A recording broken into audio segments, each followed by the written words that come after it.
Welcome back to the channel, and if you're new here, welcome to the channel.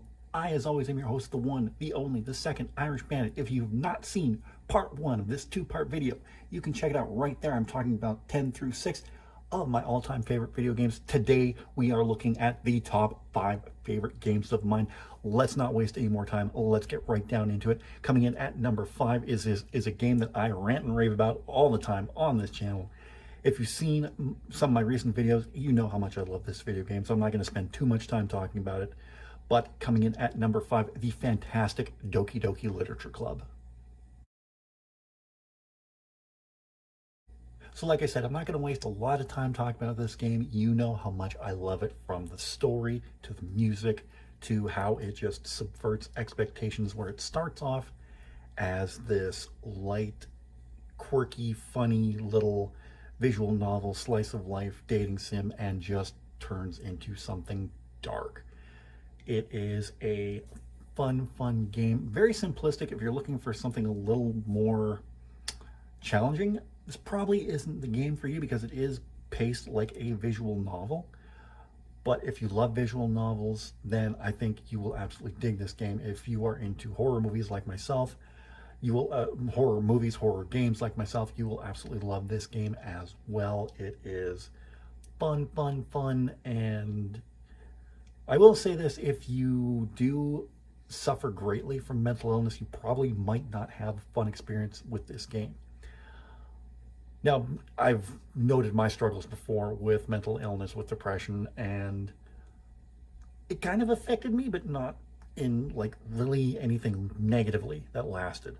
But it did kind of affect me, but I still love this game. There is a fantastic community that has sprung up from this game on Reddit, whether you're dealing with cosplayers or mod makers or myself, like fan fiction writers. I've been writing a series of stories set around the basic universe of DDLC, but not making it like a video game. It's an actual story where I have a central protagonist. Her name's Sakura, and she's friends with all 4 of the girls in this game. Like, Monica is one of her best friends. She thinks of Sayori as the older sister she never had. And I'm having a lot of fun writing these stories, and I'm on volume 3 writing that now, and oh boy, it's gonna get intense in volume 3, because I'm planning to write 4 volumes. So I've already written 2 volumes. Maybe I'll make a separate video about that.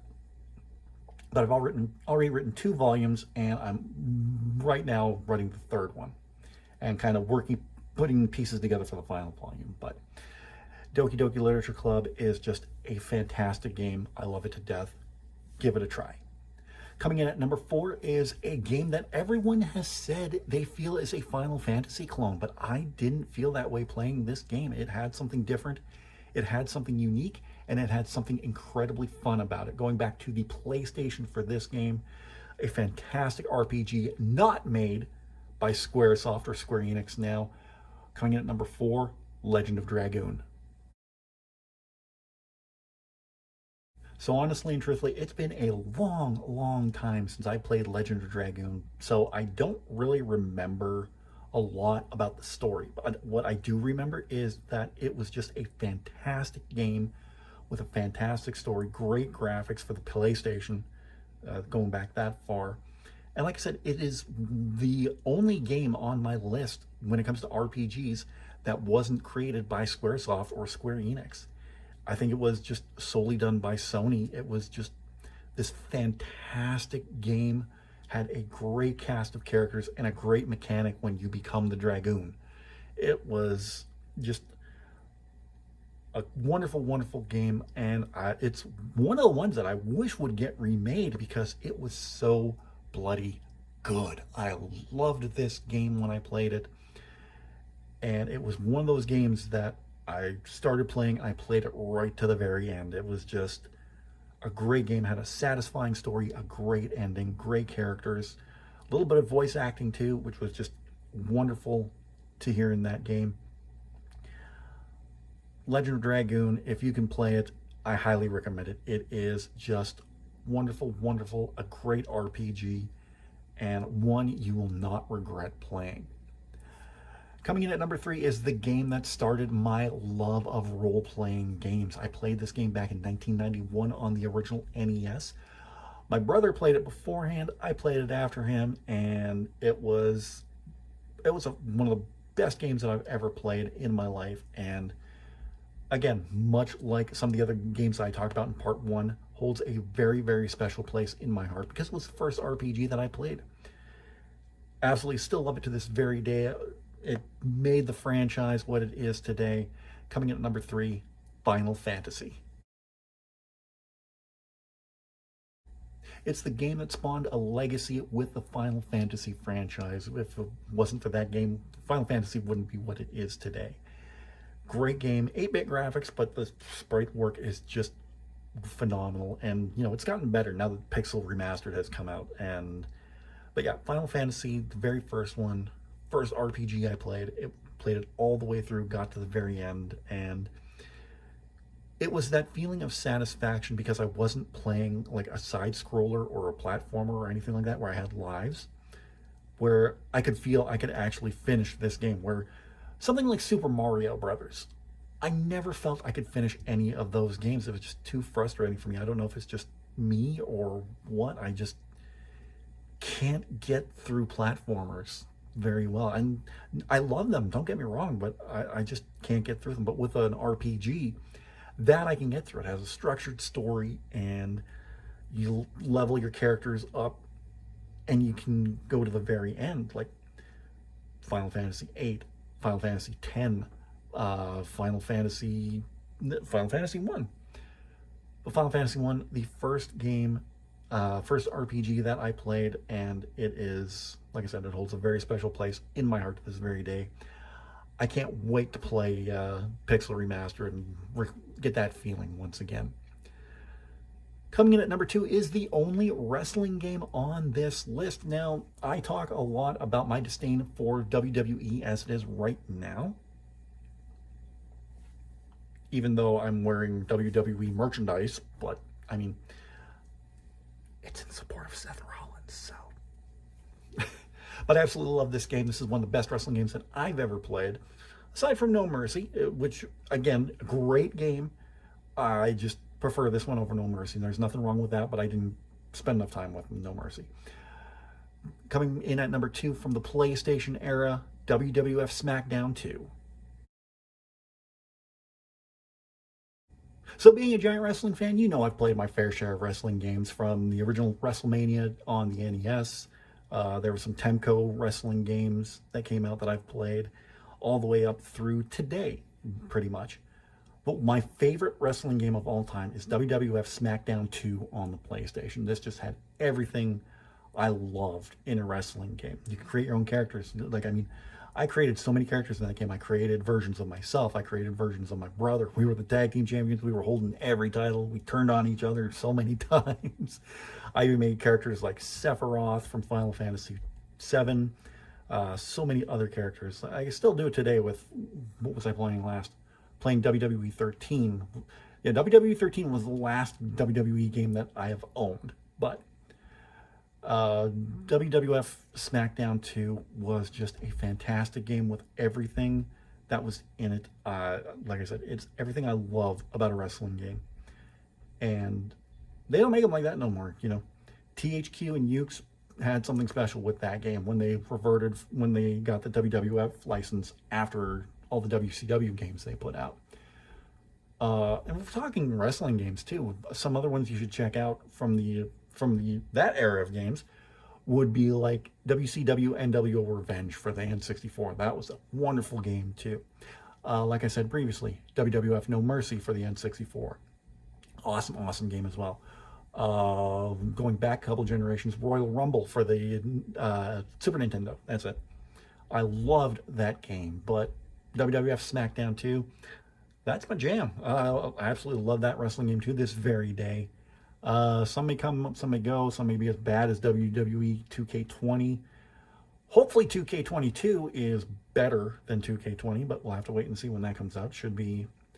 That should be coming out in another couple months, so we'll see. Maybe I'll play it. I don't know. Like I said, I'm not huge into WWE anymore. I'm personally waiting for AEW to release a video game, and we'll see how that is.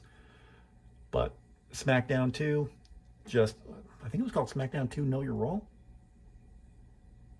Well, I'll find out when I grab the photo for this for this entry. So yeah, WWE SmackDown 2 Know Your Role, best wrestling game I've ever played. So here it is, my number one favorite game of all time. You see it right there over my shoulder. If you just see over there, if you can see right there, I have her right there. I have a Buster Sword. I don't think it's hard to tell what my favorite video game of all time is. Coming in at number one, I talk about it as much as I talk about Doki Doki Literature Club. Coming in at number one, my favorite game of all time, Final Fantasy VII.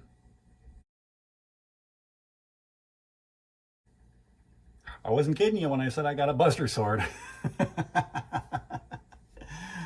I absolutely love Final Fantasy VII.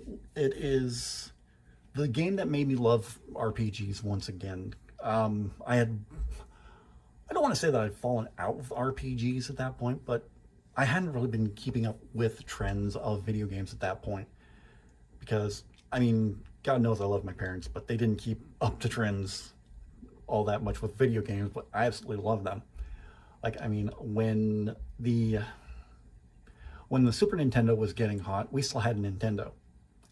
We didn't get a Super Nintendo until the N64 started coming out. So you imagine how giddy I was when I got a PS1. Yeah, I got a PS1, not the big bulky gray ones, but the little white ones. And then you can imagine how uber excited I was when I got the PlayStation 2, which I paid for, saved up for it, got it, and the rest is history. But Final Fantasy VII is just a fantastic game. Great characters, a great story. It doesn't take from the fantasy aspect, but it kind of modernizes it still with the uses of swords and magic, this time with materia. And the way they do that is fantastic. You have a great set of characters, like the core 9 characters of Cloud, Barrett, Tifa, Yuffie, Vincent, Red 13, Kate Sith, Sid, and my girl Aerith. You have a wonderful villain in Sephiroth, and just a wonderful sprawling story, and one of the most talked about heart-wrenching moments in video game history. And even just talking about it, it's still to this day, watching that scene, if you know what I'm talking, I'm not, with the remake out now, I'm not gonna get into any spoilers, because just in case. You never know, when remake 2 comes out, it might have that scene. I don't know, with everything that's been going on in remake so far, I don't know what they're gonna do. They could totally change it. But personally, I have my opinions of that. Maybe I'll do like a big spoiler video talking about it. We'll see. But that scene was one of the most talked about scenes, and it's the scene that made a million fanboys cry, me included, to this very, very day. Final Fantasy VII is my favorite game of all time. I absolutely love it, and I urge you to check it out. It is, most of these games are available on Steam. I don't think Parasite Eve is. I know for sure Legend of Dragoon is not. Sorry. Don't think a lot of these games are available, actually. Ones I know for sure: Final Fantasy VII, Final Fantasy VIII, Doki Doki Literature Club, Mortal Kombat 11. That's on Steam. No Mario though. SmackDown 2 isn't. I know that for sure because they wouldn't let it come out with the WWF name. Okay, I track my statement. Most of these aren't on Steam, but a good majority of them are. I highly recommend you check out any one of these games. They are fantastic. But what's your favorite video game? Let me know in the comments section down below. I'd really love to see. Don't forget to give this video a big thumbs up. In the description down below, you're going to see a link to all of my social media. You're going to find my Facebook, Twitter, Snapchat, Instagram, TikTok, my Redbubble store, where you can pick up all your Irish Bandit merchandise, all the links in one handy location. If you're new to the channel, don't forget to subscribe. And if you're already subscribed, tap the bell and you'll be notified whenever a new video goes live. I will be back next Tuesday with a review of probably my favorite Netflix series right now, and probably my favorite series, period, Cobra Kai. We're looking at season 4. Also coming up very, very soon, we've got another DDLC mod coming up talking about Fallen Angel, and I was thinking about doing another video. Oh, right, we were talking about it earlier. My foray into writing fan fiction, and probably even talking about the progress with my original novel, Shade Falling. So we're going to get into that very, very soon. So thank you for watching, and I'll talk to you guys again very, very soon.